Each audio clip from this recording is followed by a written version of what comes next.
Welcome back to the Global Business Report on Arise News. At the ongoing Intra-Africa Trade Fair in South Africa, the theme has been about boosting trade on the African continent. The question is, how can technology via digital infrastructure boost trade within Africa? Joining us from Hong Kong to discuss this plus more around global technology trends is Professor Douglas Arner, Kerry Holdings Professor in Law, an RGC Senior Fellow and Associate Dean of the Faculty of Law at the University of Hong Kong. He's also a non-executive director of the NASDAQ and Euronext listed Apotrum Group, an advisory board member of the Center for Finance, Technology and Entrepreneurship, and co-founder and executive board member of the Asia Pacific Structured Finance Association. Very honored to have him with us on the Global Business Report. Professor Arner, thank you so much for joining us. How does, as far as this trade fair going on in South Africa, how can digitization improve trade between nations? First, thanks for the invitation to be here.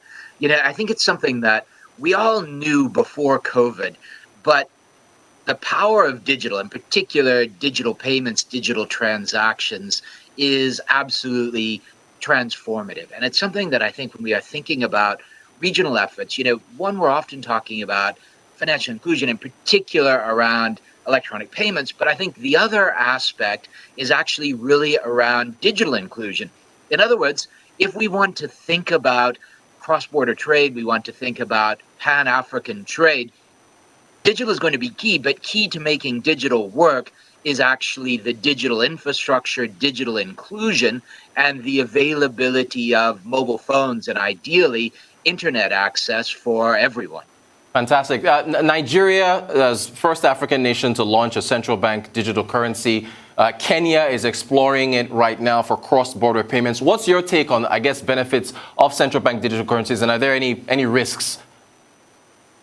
Yeah, it's something that this whole idea of central bank digital currencies, it's been driven by an ongoing technological transformation of money and payment, both centralized systems like RTGS systems, mobile money, fast payment systems, as well as decentralized systems, experiments with blockchain. And the end result is we have very large numbers of central banks all across the world experimenting with this technology and, in increasing cases, actually rolling out new systems. And where we're seeing on the advantages side is the ability to use technology to make payment systems that are more efficient, more robust, more inclusive, which can really empower development. But at the same time, there can be real risks, particularly from the standpoint of cybersecurity. The more you digitize something, and particularly if we're thinking about money and payments, which are already historically a target for criminals in particular, this is going to be a major concern. Great stuff. I also want to ask you, Professor Arner, about cloud computing. How would you assess the scalability of cloud computing in the digital, or rather cloud computing adoption in the COVID era? Yeah, we think about cloud.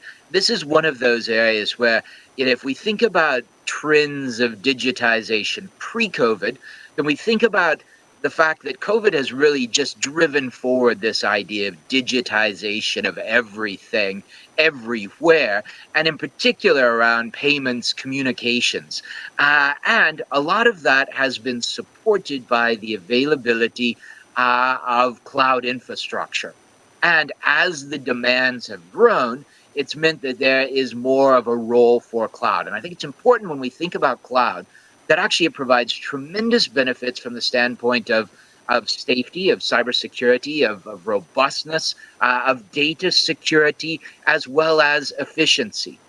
But at the same time, it does raise risks from the standpoint of the fact that it is a form of increasingly important infrastructure that an increasingly large proportion of social communications and financial and economic activities take place through. So cloud has tremendous benefits, and I think the COVID last year and a half has been transformative of cloud directions globally. Great stuff. Can we also, with respect to data and risk, can you help us out with BCBS 239 and speak to how banks have fared in adhering to its guidelines? Yeah, this idea of BCBS 239, Basel Committee on Banking Supervision, publication 239 on risk data aggregation. And in some ways, I call this the Lehman Brothers rule. That, in other words, if we think back to 2008, one of the problems with Lehman Brothers was that the CEO, senior management, didn't necessarily have a sound grasp on the risk position of the financial institution, that regulators didn't have a sound grasp of the financial institution's risk position.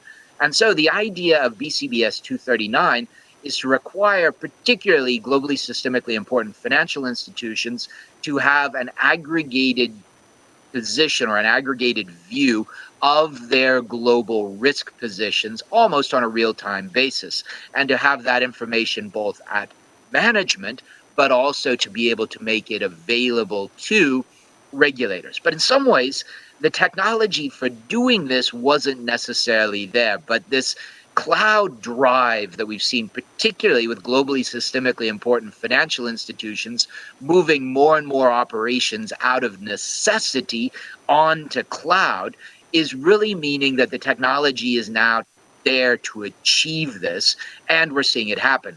But plus, US regulators last year, in a big case, fined Citibank 400 million US dollars, required a new chief executive, and mandated that Citi build systems in order to enable it to comply with these requirements. And so what I think we're seeing is that regulators are now getting serious about driving this forward now that the technology is there to make it happen. Great stuff. I want to move from the U.S. To China. The Chinese crackdown on tech companies. How have you assessed, the reasoning behind it and what it says about the growth of tech companies? That are getting too big to the point where governments have to react the way China is? Yeah, we're seeing this issue about big tech companies of scale and size everywhere, all across the world. And it's interesting that if we look at finance and the role of big finance and big tech in China, and if we think back a decade ago, China basically started an experiment to see if digital finance could provide a better way of providing financing to small and medium-sized enterprises to help drive the economy forward.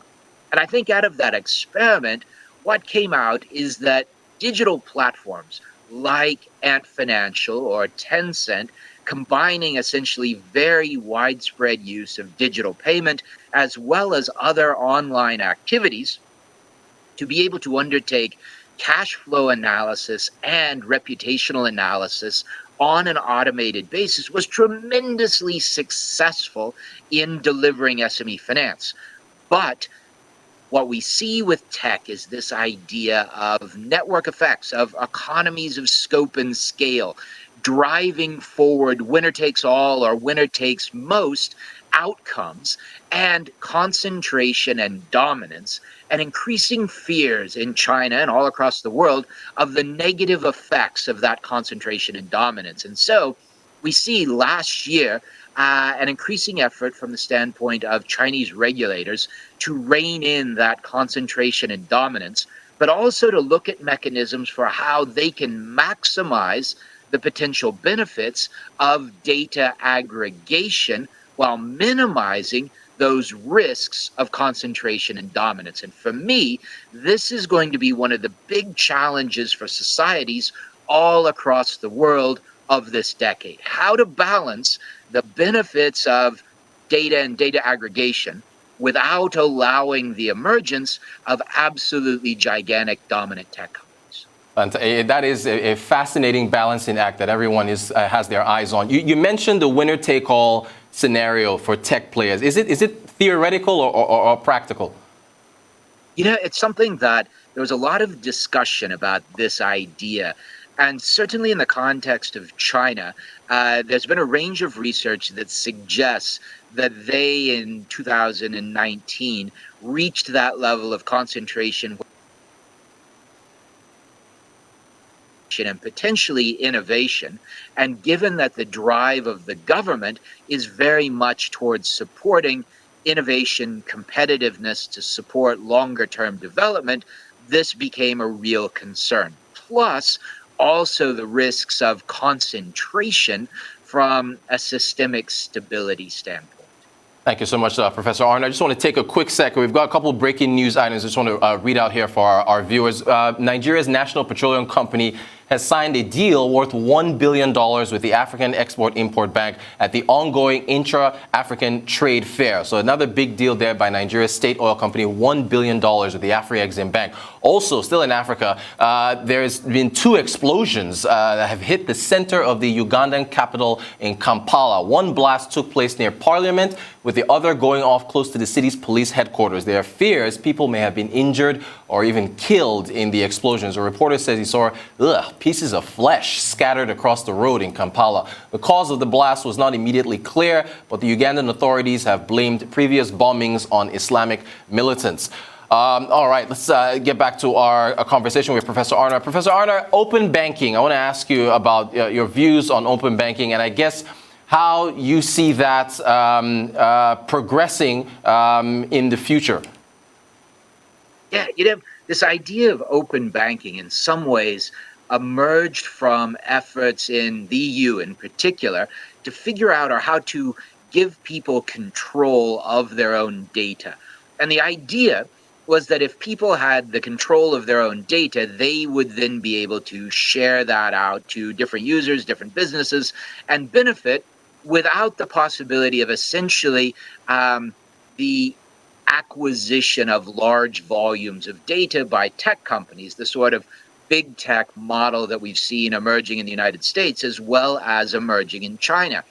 And the idea then was that people were empowered to use their data, and that the data could then be used multiple times to support a wide range of different applications and benefits. And I think it's something that many of us find very appealing, but it's difficult to make it work in practice. In other words, it seems to be that you need a certain level of digital infrastructure to actually allow people to keep track of their data and authorize its use. In some ways, the simple sort of model of data being property that can be transferred to a business in exchange for just about any sort of service is easier to do, and it's a way to get benefits quickly. But from the standpoint, as we just discussed, it has these negative aspects from the standpoint of concentration and dominance. So I think that as we look forward, there are lots of benefits in empowering people to use their own data. But I think it's going to be a big step to build the infrastructure, the digital systems that are necessary to make it really work. Fantastic stuff. Professor, it's been great having you. Professor Douglas Arner, Kerry Holdings Professor of Law at the University of Hong Kong. Thank you so much for joining us. Really appreciate your time. Thank you.